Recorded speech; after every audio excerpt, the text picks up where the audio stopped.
Rolling, Bob? Yeah. Well, first say yes, and then say no. You go through rehearsal and cancel the show. I guess I'm slipping, I get on slow when somebody's playing stop and go. Stop and go.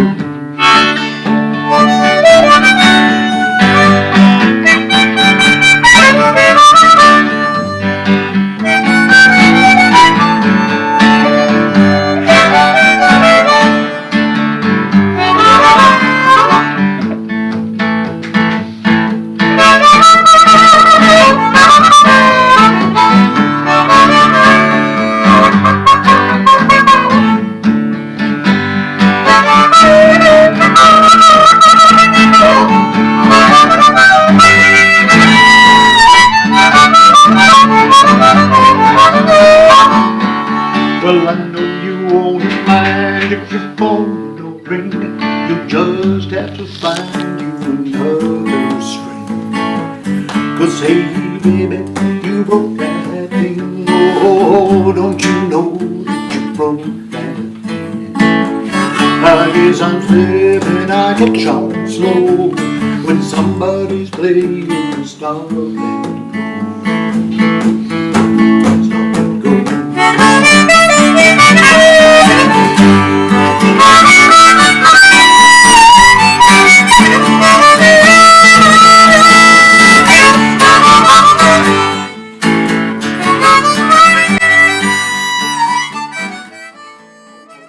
Okay, well, I wanted to go back in my grandfather's family tree a little bit. There were two Irish boys in Ireland, 8 or 9. They were at the beach with their families for a holiday, near the port, and there was a ship leaving for America, a merchant ship, cargo ship, and they wanted to see America, so they stowed away in sugar barrels on board the ship, snuck off from their families, got in the sugar barrels. They weren't discovered until halfway out at sea on the way to New York, and by then it was too late. Turn around and take them back to Ireland. So the captain said, after chewing them out, said, well, you're going to New York, and I'm going to put you up for adoption when we get there. I'll try to connect you with some Irish people there, which is what happened. So when they reached New York City, an Irish prize fighter and an Irish cop, each one adopted one. And I believe, if I remember right, our grandfather, Irish guy's grandfather, was adopted by the prize fighter. But it could have been the cop. I'm not sure. In any case, that man grew up to be an architect, a great architect. And in New York City, he built a number of municipal buildings that were quite celebrated. And they were made of marble, many of them. Italian marble, good quality marble. Should I pause for you? No, okay. So, at one of the grand opening of his most ornate building, it was many stories up. And it was a type of building, you look down from there's seating up there for opera shows. You look down from your dinner table, there's a small railing, and you see way down on the floor, the marble floor in the bottom, the stage and so forth. The railing was not that high. And I never knew for sure if he was pushed or he fell. But he fell there in his own building, over 100 feet, hit the marble floor and was killed. And that was how he died. He died hitting the stone he himself had quarried and built into this building that was so well thought of that the mayor and others had come there for a grand opening to celebrate this great architectural work, and that's how he died. That later, Grandpa's people, all women, 3 women, came out west from New York. Unlike many people in those days who were afraid and went and paid money to go with wagon trains to be protected against the Indians, these 3 women came alone. They had shotguns and rifles on their laps, and one of them was pregnant with my grandfather, Ira Guy. When they got to they encountered the Indians along the way more than once. The Indians had raided other whites, but when they encountered these Irish women, the women talked to them. They worked something out. They cooked them a meal. The Indians left. They were never troubled by the Indians. These were tough Irish women, but they were also good-hearted, and they were direct people, and the Indians respected and liked them. So when they got to the border of Oregon, Ira's mother was lying flat on her back giving birth. Her mother and the aunt were in the front with the shotguns. So they stopped, and my grandfather was born on the border of Oregon. When they got to the farm, there was a farm in Oregon that Ira's mother had bought, and she purchased it from a white man through the mail. As it turned out, this white man was a swindler, and he sold her Indian land that he had no right to. So when she got there, there was male Modoc warriors living on that land. It was their land. It was Modoc tribe land. There was 4, 5, 6 of them. So she talked to them and said, look, I'm a single Irish woman. I got these boys. I got this boy, and there was older brothers already born. And I bought this land to build a farm. I was lied to. I didn't know it was your land. But I'll make you an offer. You guys help me farm it. You can sleep in the barn. I'll feed you 3 meals a day. You work with me, and we'll split the proceeds. You can have the food from the farm. You can have money. So they agreed. So my grandfather grew up eating dinner every night with Indians. And he told me the order in which they ate their food. They liked their dessert first, their pie first, and they liked the meat last because they like to savor the taste of the beef, which reminds them of the buffalo. So my grandfather was deeply steeped by being around the only adult males he grew up with were Indian warriors, Modoc warriors. And it affected his character to some extent, in good ways. His older brothers, unlike him, were somewhat lazy and didn't do much to help their mother, who was trying to, take care of this big family with just her and the Indian. So my grandfather, at age 9, went up to the mountains and became a shepherd, and he sent his pay back to his mother to support his brothers. Until he was 18, he lived alone in the mountains as a shepherd. And I have in my house the Webster's Dictionary he made himself. He copied it in his own handwriting, every word, and sewed it together with a needle and thread and a patch of blue jeans. And there's a wooden stick pencil that's sewn onto it so that he could continue writing practice. By the time, after 9 years as a shepherd, he had memorized every word in there and learned the meanings and learned how they're used in phrases and speech. And he went to his first town, and he rented a hotel room. And he told me that, I think it's called a bizette for women. There's a thing, the water shoots up. He had no idea what it was, a drinking fountain was. He didn't know what a toilet was or any of it. So it was a lot of learning, big culture jump. So he had to learn, what is the city, what do you do, how do you live? The whole thing, because he'd lived alone with he'd lived with the Indians younger and then lived for 9 years up in the mountains with the sheep as a shepherd. But he taught himself to read and write. And I still have his first dictionary. Another thing, he had been a sheriff in the Old West. And he told me also about this, that a young black man, a boy, his family was starving, he stole a loaf of bread in the town where my grandfather was sheriff. And these older white men, were going to lynch him. And my grandfather came upon the scene. He said, no, you can't do that. I'm the law. And I'm arresting him, taking him to jail. And they had to give away because he had the badge. So he took the boy to the jail. Then he took him out behind the jail, put him in a buckboard, covered him with canvas, gave him the bread back, and drove him to the next town. And he said, don't go back there. Those people are crazy. They'll hang you. Take off. And so gives you another idea of what kind of man he was. In his personal life, he wasn't necessarily comfortable with minorities, but that's the kind of ethics he had. And he treated that boy the way he should have been treated, and he stopped a horrible injustice instead of hanging. So I looked up to him immensely. But I always felt hungry when I was a kid because we grew up poor the first part of our lives. And so I'd go to my grandpa's for a second breakfast, a second lunch. And he was a chuck wagon cook in the Old West also. And his job, in that case, was on cattle drives. He stood on a buckboard, and they had a big pot that was actually nailed down onto the buckboard. And they had a harness for him to wear so he wouldn't fall off. And he'd stand there stirring the chili as the vehicle moved along on the cattle drive. And he told me, when those cowboys come back from working with the cows, you got to have the food piping hot and ready to go. They're hungry. So when I had breakfast, it was always chuck wagon breakfast, the same thing the cowboys ate. And I loved that. And then we watched Westerns, we'd watch Wyatt Earp. And I say, Grandpa, was it like that in the Old West? And he told me, no, in some places like Tombstone maybe, but he said generally there weren't shootouts every day. This thing happened once in a while, and unless it was some, really wild town or territory, it was more like it is today, normal day-to-day life.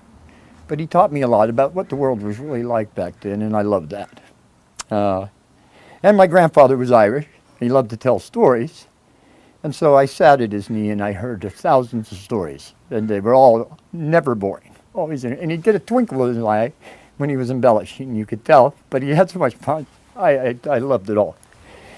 So, yeah, that's Irish guy, what I remember. And, and one more thing is that my mom made a tape when I was in the Navy, the South China Sea. And Christmas was a big thing in our family. It was a sacred time for us. Weeks before, all the relationships in the family began to change their tone. They became more loving and more spiritual. And I used to feel that it's like something came in your soul and your spirit before Christmas in our family. We all got it.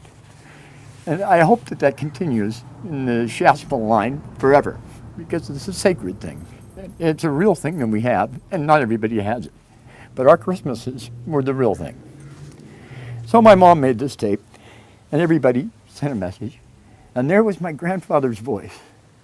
And I was out in the South China Sea, and it said, "Good for you, boy. See the world from a porthole." And I just loved it. I played that over and over, and all my sailor friends liked it too. So, great grandpa. And at one Christmas, my other grandfather, who was a scholar originally from Holland, who settled in Hawaii, and who spoke, towards the end of his life, 12 languages. He brought us for Christmas the Tolkien trilogy and The Hobbit when we were children. And like Tolkien, he was a philologist, which is the study of history through language. So Tolkien, you could say, was a fellow peer, a colleague. And that's why he was so into him. And he taught himself Elvish, and he wrote his notes in Elvish. He knew he had full command of the languages that Tolkien created in the trilogy, which was to me very charming. Well, one Christmas, both grandfathers, the old Western cowboy, kind of self-made Irishman, and the Dutch scholar were there, and it was wonderful to see how they got along. And such different men, but each equally such good to their very soul. And my grandfather, Papillon, had such a goodness about him that both I and my cousin Philip, when we were boys, after a short visit, when we leave, we burst into tears and just weep, because you felt so touched. There was no one like that. He just had so much goodness and kindness in his soul that you couldn't forget it. And he was a great artist, and he was a very good scholar, so I miss him very much.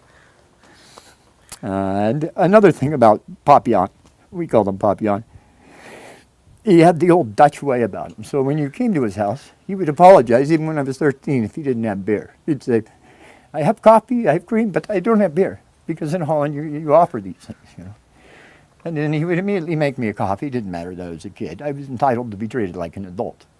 And then we would draw, and he would take me to movies. One of the things, he like me, he loved to walk. So he had an apartment, I think, a 16th floor McAllister in Van Ness, San Francisco. He told me, pick some place in the San Francisco landscape you want to go, and we'll walk. And I picked the Golden Gate Bridge. I didn't know how far it was, many, many miles. About 6 miles. Yeah. And anywhere I picked, he would walk there. So we walked. And if some street person that he didn't like to look got too close to me, he would hold his cane out, "Get back from my grandson," a very commanding voice. Likewise, a taxi or a driver got too close to a woman pedestrian, he would slam his cane down in the hood of their car. "What's wrong with you? Aren't you a man? Aren't you a gentleman?" And he didn't tolerate any rudeness to women. He was a good man, very good man. So that's my grandpa's.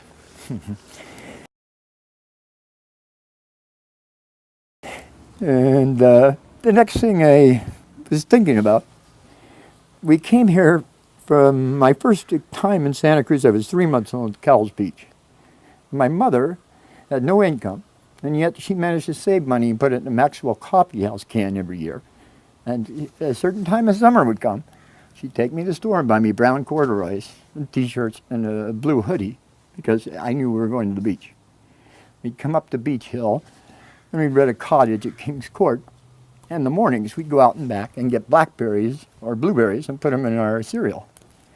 It was a really nice place, and it smelled so great. It was wonderful. Little cottages, they were inexpensive, and she had to take all us kids on the Greyhound bus when my dad stayed back in Stockton and worked. He'd come for the weekends. And my mother did this with no known income. I don't even know how she must have taken in work or something. I don't know how she did it. But every year we came. So in 1991, I was a heroin addict from Stockton. I went through a VA program in Concord, and I was thinking about, I couldn't go back to my hometown, too many triggers. I knew I wouldn't make it in recovery, so I said, where do I want to live? And I thought, Santa Cruz, because this has always been those good memories. But there was another reason, and that's that the plants, the flowers here, I noticed they thrive. They bloom, they grew bigger and healthier. And I thought, if it's like that for the vegetation, it'll be like that for human beings. I'm going there. And I've never regretted it. And when we came here as kids, we usually went to Cowles Beach more than the Boardwalk Beach. There's a man whose picture is still at Westside Coffee named Wes, who was an old surfer, a bald surfer. And he'd come from the point, and he'd surf up on his board and come and sit by my dad, who was a surfer from Hawaii. And they would hobnob, and we all got to know Wes a little bit. And sometimes he'd lie on his back, and with his feet, a bikini-clad woman would balance on his feet. He'd spin her around at high speeds. He was incredibly strong. Old, leathery, brown, tan skin. So I remember that. I remember that my mother used to get us 3 Musketeer bars. And all our family experienced it. If we were emotionally upset, troubled mentally, depressed, our parents would tell us, go in the sea, it will wash it all away, it'll purify you. And it was true. We'd go in, we'd get cold. My brothers would come out, their teeth chattering, but all your problems were gone. And all you felt was like God had purified all your troubles away, even though you're shaking and your teeth are chattering. Then she'd give us the 3 Musketeers bar, and I just loved that. Well, I used to ride on my dad's back when I was little.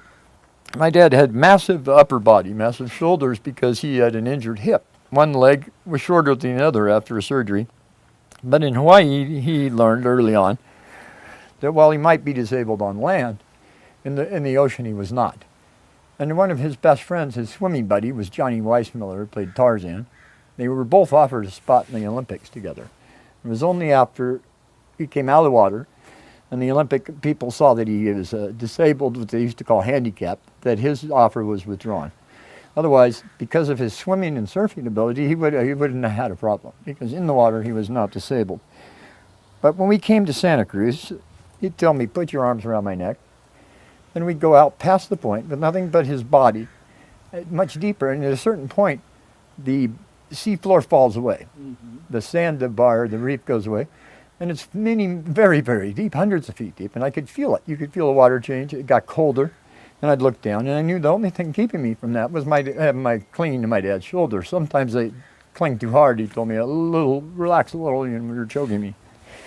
But that was a great thing for me as a kid, to go way, way out like that, and to have that trust and to know that I was safe. And my dad was an incredible swimmer.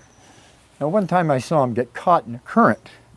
You can't, as he taught me, swim against the current or it'll pull you down. It was too strong off of Cowles. So I saw him swim by, and he kept going past Cowles, past the Boardwalk Beach, past the Seabright Beach and Twin Lakes.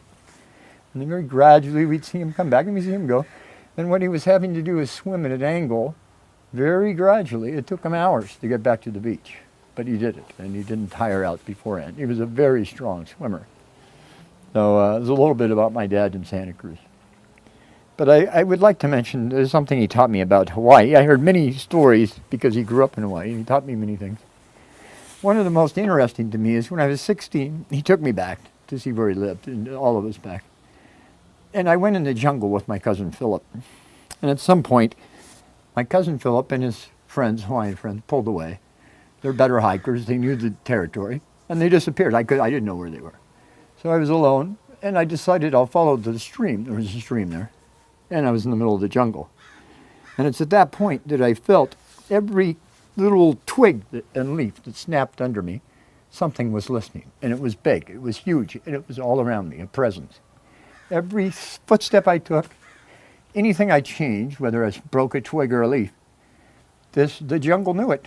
It was the jungle, the presence I felt, I believe now.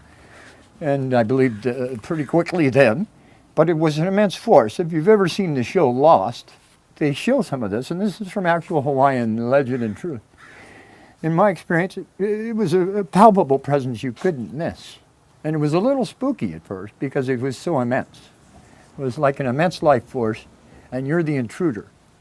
But it wasn't hostile, but it was attentive. You had the feeling if you did damage something, you might be in trouble. So I talked to my dad about it, and he said, oh yes, all of his Hawaiian friends had taught him, and he'd done it, even though he's a very devout Christian, he'd done this all his life. You take a round stone, you take a banana leaf, you put some rice or food in the banana leaf, cover it with another one, and another round stone. This goes on the border, the entry spot of the jungle before you enter. When you do that, you tell that presence, I come in respect and in peace, and will not damage or molest anything I find here. And then that presence smiles upon your presence. But it's a very real thing, and if you're ever alone in the jungle in Hawaii, you'll feel that palpable presence, that living force. The land there is not dormant like it is in so many technologically advanced places where the streets are all paved and buildings are everywhere and man stamped his concrete and steel everywhere. In the jungle, the land is still king in a way. It's still alive. And because of that, you'll feel its presence. My dad often explored in the jungles in Hawaii by himself, alone. He liked that. He felt that presence I felt, and I think he enjoyed it. But one thing he discovered was that hiking around waterfalls, at one point he felt that there might be something behind, so he walked right through the waterfall, and he came into a cave. And it turned out to be a Hawaiian burial cave. And he told me that in the higher parts of the cave, the little rock shelves, there were mummies that had been wrapped and buried there by Hawaiians.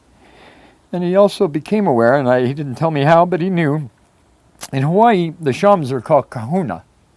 The top shaman is a big kahuna. He felt the kahunas in these caves had put a spell, or some would call it a curse, some a spell, to protect the deceased. Anyone who messed with anything in there, any belonging, any tomb, would fall sick and die. And my dad was wise enough to know that. There were 2 Americans who took things and went back to America. Both became critically ill, and the doctors in the hospitals could not find out what was wrong. One contacted National Geographic, had everything returned, and he had a complete recovery. The other didn't, and he died. So it's important, my dad was right. The kahunas, their magic works. And years later, I learned somewhat about some of these kahunas and the things they're capable of, and their tradition in Hawaii that they have of sacred places and sacred energies. It's very important to them to honor and respect the bones of the ancestors as well as nature. There's places they have a I think, I can't remember the word, maybe manu, but it means spiritual energy in material form on our earth. And they're experts in this. So it's wise, never mess with anything. But what was really interesting to me was that these burial caves are always behind waterfalls. They're hidden there. And the sacred places in Hawaii, in the jungle, are often caves behind waterfalls. It's not just for burying people. There's other places, like churches kind of there, that were very old, where the shamans, the kahunas would meet. And my dad was as comfortable with that as he was with deep sea fishing with his Hawaiian friends. During the Depression, they call white people haoles. The Hawaiians knew where there were caves where they were full of fish to feed their families. None of the whites knew where it was. And they told my father so that he could bring fish home to his family, but they said, if you tell another haole, we'll be mad. This is only for you. And he never violated their trust, and he was a very good provider. He was able to provide for his family during the Depression, partially from the Hawaiians teaching him about the fish. So my mom left Stockton as a young woman and lived in San Francisco, and she spent a period of time working as a for the probation department in San Francisco with prostitutes in the city. And she was a counselor to these prostitutes, and she oftentimes bonded very deeply, and she would break the rules, just as I did when I was a counselor in certain ways. In other words, if a prostitute had a child or was starving, my mom would take her out to eat, give her money, which it's against the rules. You're not supposed to give them money. but she did. And if somebody needed help, she would help them. And red tape never got in her way, and I was similar that way. You know, it's like I didn't do anything that I ever thought was wrong. I thought it was right, but sometimes you have to step past the rules, and my mom was able to do that, and so was I. There were times when it was just buying somebody dinner against the rules, but the guy was hungry. I bought him dinner, and then he'd buy me dinner, and you're not supposed to. I'd let him do it. So because it's human, and sometimes the rules are not human. And so she got in trouble for this, the bonding with these prostitutes, being too close, so they let her go. But before she did, she'd impacted and changed the lives of a lot of those women, because when she became friends with them, what she communicated to them was their basic equality as women. You're not a prostitute, you're a human being.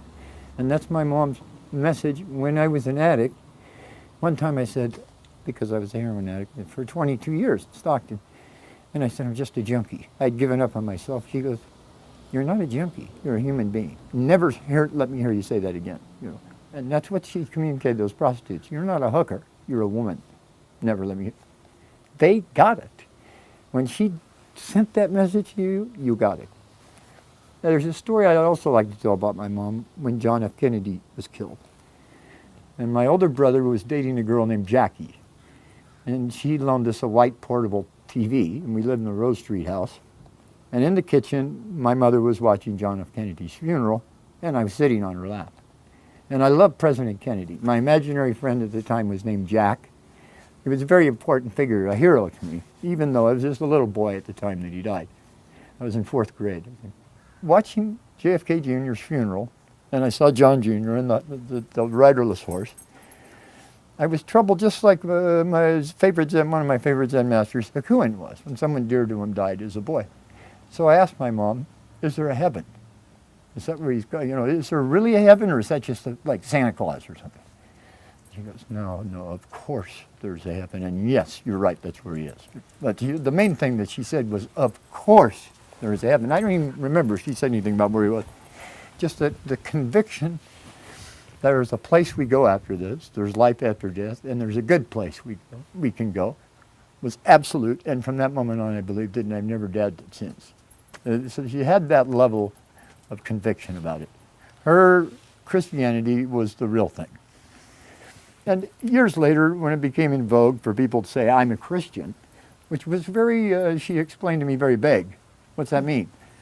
You know, it's not a denomination. They would ask her, are you a Christian? And instead of just answering yes, to want to be, you know, most human beings like to be accepted, she would say, well, I don't know what that means. What are you referring to? It was not somebody whose faith was to be trivia, you know. It was personal. And what I like about my mom in particular, and my dad had this too, but my mom never preached. My dad, unfortunately, did like to expound from the Bible, and it always kind of nauseates me when people do that. My mom communicated her faith from her behavior. It was all modeled. So sometimes if she would talk to us about it, and she would take a situation in the news and say, now, if Jesus was there, he might have responded this way, like civil rights. You know, he would have stood with the blacks. It was clear. She taught me that Jesus hung out with prostitutes, tax collectors, and winos. He didn't go hang out with these, what do they call those, Pharisees, the people who thought they were spiritually correct, who never broke a commandment. He wasn't bored by that. He said, no. And they asked him why. He said, well, I didn't come down here for people that are already perfect. They don't need me. I came down here for sinners. But the fact was, he hung out with prostitutes and winos and tax collectors because he was more comfortable with them, I believe.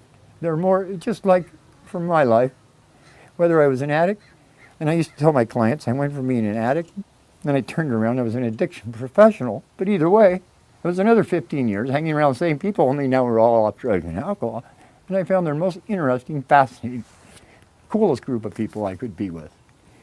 When I lost my mother, the one thing that brought me comfort was sitting in groups with those people. It helped with the grief and the loneliness because she too was in recovery and we shared that together. But there's something so human, so direct, and so honest about this community that it was healing. And I've spent as much time, I worked extra hours during that time to deal with the grief. And being around them was like being around family to me. So that's something my mom understood too. And, I believe that Jesus, what she was trying to tell me. One time I talked to a client who was a truck driver. He'd gone to a church, they made him feel unwelcome. They made him feel ashamed because of his addiction issues. He never went back. It hurt him in his soul. And I got this feeling that I felt Jesus stand behind me, his hand on my shoulder, getting mad, getting angry. And I got angry. And I said, well, no, you are the one person that had a right to be there. And you are the one person Jesus was there, would have recognized and said, you come in. You other people that are doing it, get out. So that's the reality of Jesus. I think my mother, in her way, the one time we had a discussion about Christianity, she made sure that I understood that. That it was the disenfranchised, the homeless, those of us that are on the outside looking in, that have a special place in Jesus' heart. And any church that turns someone away for that has turned its back on Jesus. So, and he would be outraged, and he would get angry as he got at the money changers. He had a temper. People think, not spiritual. No, Jesus wouldn't put up with that shit. So, and he could do it without losing his spirituality. He could get angry in a holy way. I maybe couldn't. I'm sure I couldn't. I'm not Jesus. When I get angry, it's not a good thing. But with him, it was. So, in any case. But the rest of it, my mom modeled her faith by her actions. And that's what taught me what Christianity really is, the deep Christianity.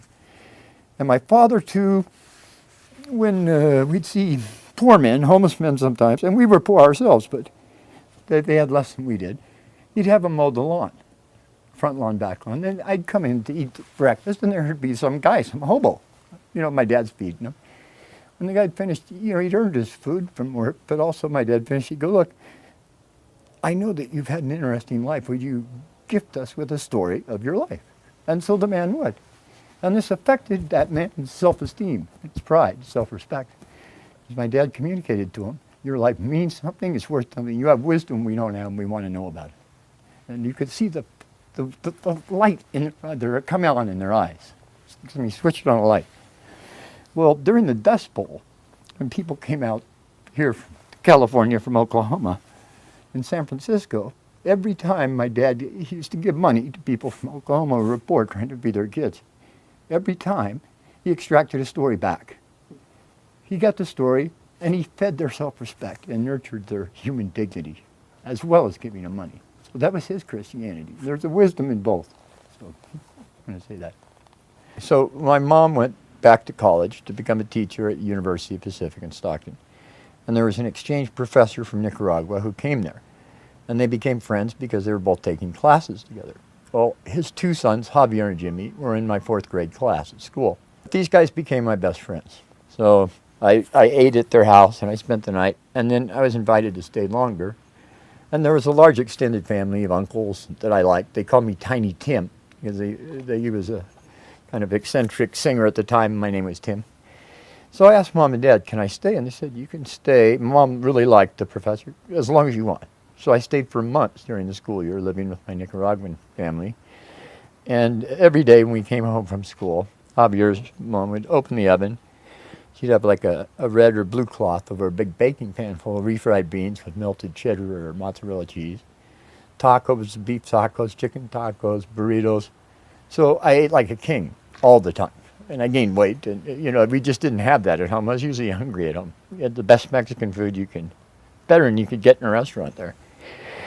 And so Javier and Jimmy and I would play cowboys. And we had our little pearl-handled silver chrome pistol things and holsters brought from Nicaragua, were very nice, cowboy hats, and we were best friends. And they taught me funny things like something bad got into you, whether a mood or an infection.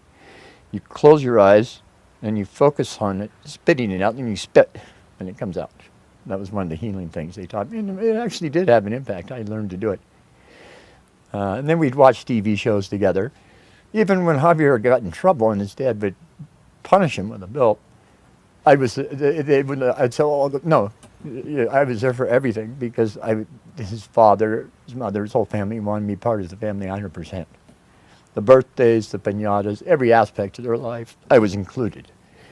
And it impacted me deeply. I think you could say that I have a lot of Latin in me because of it, but also because of growing up in Stockton, where, as a kid, almost all of my friends were Mexican Americans. And we lived in Acacia Street. I think I was the only white kid there for a long time until some Southerners moved in next door. But for the most part, all my friends were Chinese, Filipino, Mexican, or black. And that's how I grew up. And I'm so glad I did. I feel that it made me the person I am today, to be multicultural and not to just be exclusively around only whites. You know, I got a richer worldview from it. So, my friend Harrison Lee that I met through, my mother had gone to school with, taking classes at University Pacific, was a great jazz aficionado, and there was another friend that my mom trusted me with, and he would go to San Francisco whenever there was a concert or a documentary, and so about a jazzman. Personally, he thought it was great. So he took me to all the documentaries about Charles Mingus, who was one of my favorite musicians to this day, bass player, piano player, and just a great musical genius. And I saw the documentaries of his life with Harrison. And then he also took me to his friend's house. And one place where he took me was a black, Hunter's Point, I think it was, a black inner city tenement place. There was no whites anywhere around there. And his friends, there were 7 or 8 black men with us as we were entering to go to an apartment of a friend of his who was way up on the 16th floor. And they were teasing me, and they said, well, they don't like white people here, they eat them. Yeah, I was like 13 or so. And of course I knew they were teasing me, but the teasing got more and more intense. By the time we got to the apartment, I was kind of done with it. And the guy turned out to be the most beautiful host. He perceived what was happening and, put me at ease and paid a lot of attention to me. Fed me, gave me a beer or something, even though I was young, because he saw I was a little nervous. So I gained entry into a world I would never have known had it not been for my mom's friend, Harrison Lee. And this also changed who I was. And later in life, when I was in situations where I was in a neighborhood that was all black or a nightclub, I was much more at ease than I would have been had it not been for Mr. Harrison Lee. I owe him a debt of gratitude for life for that. And another aspect of the kind of multicultural type was that at 8 or 9, I started playing harmonica at age 9. And at 10, in downtown Stockton, we had this big Sears and Roebuck store, huge brick store. I used to go down there alone and practice harmonica. And these old white-haired black men would come up, and they'd listen to me. Sometimes they'd be on a street corner across the street listening to me. Then they'd come over and they'd go, keep going, you got it in you. A lot of times they'd touch me on my back or pat my shoulder and then walk away.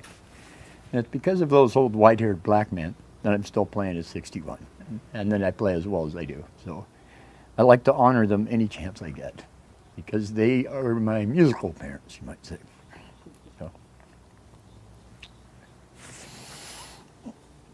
All right. So I wanted to talk a little bit about my mom's experience as a high school teacher. When she got her teaching credential and graduated from UOP, she'd incurred quite a debt going to University Pacific. It wasn't a cheap school. So the government offered her, if you go to a minority school, non-white school, we'll pay so much off of your student loan every year. And she accepted that offer. She's practical. But what she didn't know is that once she got there, she'd like it so much that was just a benefit. She would have done it anyhow. And the first year she was there was, I believe, 1968 or 67. There was a riot. It was a turbulent time in our country, and the students burnt down the library. There was a massive riot. It was a very dangerous time. The vice principal was thrown into a garbage can, beaten up. Hard things happened. But my mother had already impressed several students. In one of her Shakespeare classes, there was a Latino gang leader who was very tough. No one messed with him. And he escorted my mother, a little white lady, a petite, good-looking white lady with a big, what do they call that, the hairdo that went up, to her Mercedes, which was parked in the parking lot, personally every day to guarantee her safety. And she was utterly safe throughout this riot because of that. And the reason that he did that was not that she asked him to or anything like that, but rather that her teaching touched him in his heart. And she became a precious resource for him. And he wasn't the only one. There was a lot of students that felt that way. And she was beloved by many of her students, and some of them very tough, like this fellow. Well, sometime later, this man was very intelligent. I think his name was Ramon. He got a scholarship to top college. I don't know if it was Harvard or something, a very big college. But the gang, they have a rule: if you leave, they kill you. You're not allowed to leave ever, for life. So my mother and her friend Mrs. Hawkins, another English teacher, put him in the back seat of their car, covered him with blankets, and drove him to the LAX airport and sent him off to college, putting their own necks on the line. They would have been in trouble probably with the school, and they could have been hurt because these gang members would have shot the whole car up if they'd known about it. But that's the kind of thing my mom did without any hesitation, and she didn't care about nothing stood in the way of her heart. So I love her for that so much. And that guy became free of the gang world, a scholar, had a whole different trajectory in his life, successful life, no longer oppressed by growing up in Stockton and happening to be the kind of magnetic person that could lead a whole gang. Now he could be a lawyer, he could be a senator because of my mother. When I went to college, the registrar at the junior college was another gang member, a woman, a Filipino woman that I like quite a bit. And she says, because of your mom that I'm here today and not still in that gang. When I went to restaurants, the waitresses and waiters, same story. So everywhere I went in my hometown, I met students of my mom's whose lives had been changed and touched by her. And she was quite a powerhouse that way. And I learned from her many of the secrets of my counseling. One of them was that when my mother liked someone, she saw that their confidence had been damaged by abuse or anything else, she had this capacity to radiate utmost faith in their ability to succeed. And she could look them in the eye and say, I know you can do it. But it was something that came out of her bone marrow, out of her inner self, and people felt it. And they gained the confidence to change the trajectory of their fate, to change their luck. That takes a lot of radiating confidence to achieve that. And it was a singular kind of talent that she had. So at St. Dorothy's, behind the boys' lodge, there's a part of the forest, which is a virgin forest that's never been logged since the Americans came here, because the parents of Dorothy, who lost their daughter, gave it to the church with one proviso: you can never log it. So the forest is ancient virgin forest. And there's a sign as we were on this hike that we saw said, "You're the enchanted forest." And we were hiking along, a troop of little boys, it's the counselor at the lead. I heard this thunk, thunk, thunk, resounding sound of something, stone hitting wood. And being a little ADD kid, I didn't hesitate, just peel away from the group, go find that sound, the source of the sound. And I had to walk back towards where the sign, it was not as far as the sign, but back towards the earlier part that we had already crossed over in the forest. And I found a rectangular pit that was about 100 feet deep. There was a wooden ladder extending down, and there was a little man with a loincloth, Caucasian, the size of a pygmy or a dwarf, and he had a big wooden piece of wood with leather straps binding a piece of rock for a sledgehammer. And on the other hand, over his shoulder, he had lumber. He was going down. I looked down. They were building a living quarters. Down at the bottom, there was a whole bunch of these scurrying around, humans, or whatever they were, very small. And all of them were dressed in loincloths and sandals. Everything they had was wood or stone. I saw no metal. And I peered down there. I was about 8, and my jaw dropped. And it went through my mind that I couldn't tell anybody because they would think I was crazy and I'd be sent off to the booby hatch for kids or something. So I decided I had to keep the secret, but I just watched them. And they saw me. One guy looked up and coming up the ladder and looked right at me. Not hostile or friend, just looked at me, looked me in the eye, and then just looked away and went on about their business. So obviously they weren't disturbed by me. And I observed them for a while, and then I walked back as the group was returning from their hike. I just quietly rejoined them. No one noticed that I was even gone. So years later, my mother told me that as a child, taking a walk with Uncle Jim, her Irish uncle, who used to teach her the myths and legends of Ireland and read poetry with her, she saw her fairy, and it was a one-time experience in her life. She was a young girl. She had the innocence of childhood, and she saw an actual fairy. And Uncle Jim was a witness. In my case, I was alone, but this was my one-time experience. And it wasn't not in my imagination. I saw it with the naked eye. It was an absolute perception as real as seeing you right now. So I knew it was true. And it was mind-boggling in a way. But as a kid, I accepted it much easier than an adult would. And I've never told anybody until over 40 years later. So that's the first one. There are several things about St. Dorothy's, but probably the most important thing to me is it's one of the old places. I've always believed, as far back as I can remember, that there's old people, all the world's old cultures that have always commanded a deep reverence and respect from me, whether it's the American Indians or the Irish or who it is. And also that there's the old wild places that the land is still alive. It hasn't gone to sleep, it hasn't gone dormant. And I believe that forms of life like these and what they called the good people in Ireland, or the fairy tales, also, they live in those places. Those are their last refuges, you might say. But even more important for us human beings, I think, is the fact that the land itself is sentient and awake. When there's too many buildings and too many freeways and too much torturing of the earth, it disassociates just like a person who's being abused and goes to sleep to hide. And so you don't sense its living, sentient intelligence interacting with you as much. But in the old places, it's wide awake. And the human being will be contacted by the trees, the earth, everything much more openly. In the Philippines, I experienced this repeatedly. And, there's a beach there out in the countryside along the coast that my wife Florinda and her friends took me to, where there's mountains rising out of the sea. So you're standing in the tropical water up to your chest, and you could reach out and touch the base of a mountain. And on those mountains, there's lots of trees. They're totally green with trees. And you can see from the rock, they're ancient.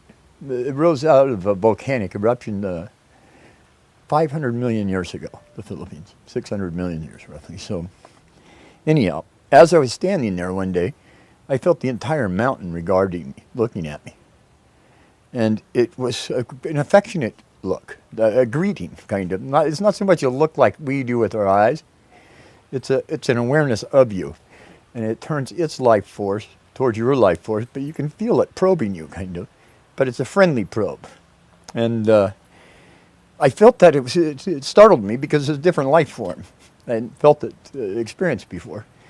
And it took a while to, there's no context in human relations for it, but there is in a way, because the friendliness, you know it's friendly. And so it was looking at me, and it's, the land there is very aware of people. These people have been there a long, long time. And the trees and the mountains and the rocks, they're like people for the most part. So especially the older, the old Filipinos, the Malaysians, and the people that came before. So all the old wild places have this. Whether St. Dorothy's has it, I think that's why I saw what I saw. But also the trees at St. Dorothy's are awake and alert, and they notice you and interact with you. And so you may get a message from them. You may, if you need to know something, or you may just feel the interspecies affection. We're part of a big community here. So you'll feel this community welcome you. It's quite an amazing thing to be welcomed by the non-human part of the earth.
I bet. I liked it.